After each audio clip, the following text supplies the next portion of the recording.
কথায় আছে না, সমস্যা যখন হয় তখন চারিদিক থেকে হয়। এটা কিন্তু একদম সত্যি কথা। তো হ্যালো ফ্রেন্ডস, আমি চলে এসেছি নতুন একটা ভিডিও নিয়ে তোমাদের কাছে। প্লিজ ভালো লাগলে লাইক কমেন্ট শেয়ার করে দিও। তা আমাদের একটা নেমন্তন্ন বাড়ি ছিল, আমার বড় মাসির ফ্ল্যাট নিয়েছিল, সেখানে গৃহপ্রবেশ ছিল। তো সেখানেই যাব করে রওনা দিয়েছিলাম। তা রাস্তায় এত সমস্যা হয়েছে। একে তো আমার হাজব্যান্ডও রাত্রে নাইট ডিউটি ছিল, নাইট ডিউটি করে এসে সকালবেলায় ছেলেকে নিয়ে স্কুলে দিয়ে আসতে হয়েছে, তার কারণ ছেলের এক্সাম ছিল।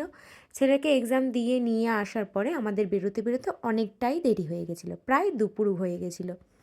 প্রায় 1:45-2টোর সময় আমরা বাড়ির থেকে বেরিয়েছিলাম।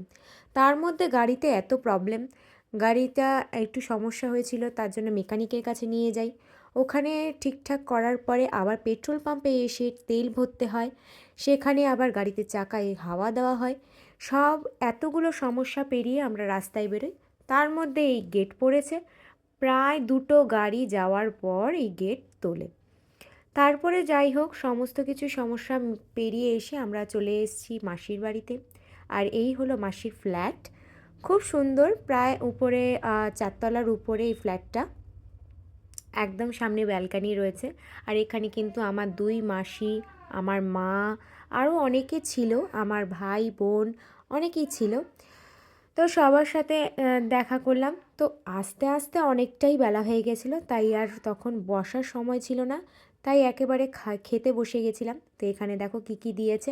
ভেজ রাইস দিয়েছে, আলুর দম, শাহি পনির, তারপর চাটনি, পাঁপড়। মিষ্টিটা আমি খাইনি, মিষ্টিটা আমি পরে খেয়েছিলাম।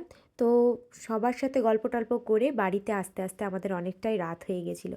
আর ওই সময় কিন্তু একদম রাস্তা পুরো ফাঁকা ছিল, লোকজন একদমই ছিল না।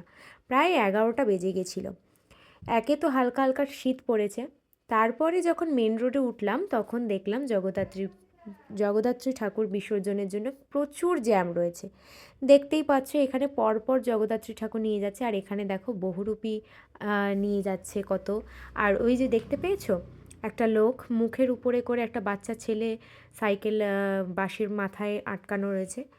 তো সত্যি মানুষ কত নিরুপায় হলে, কত পরিশ্রম আর কতটা অসহায় হলে এই ধরনের কাজ করতে পারে।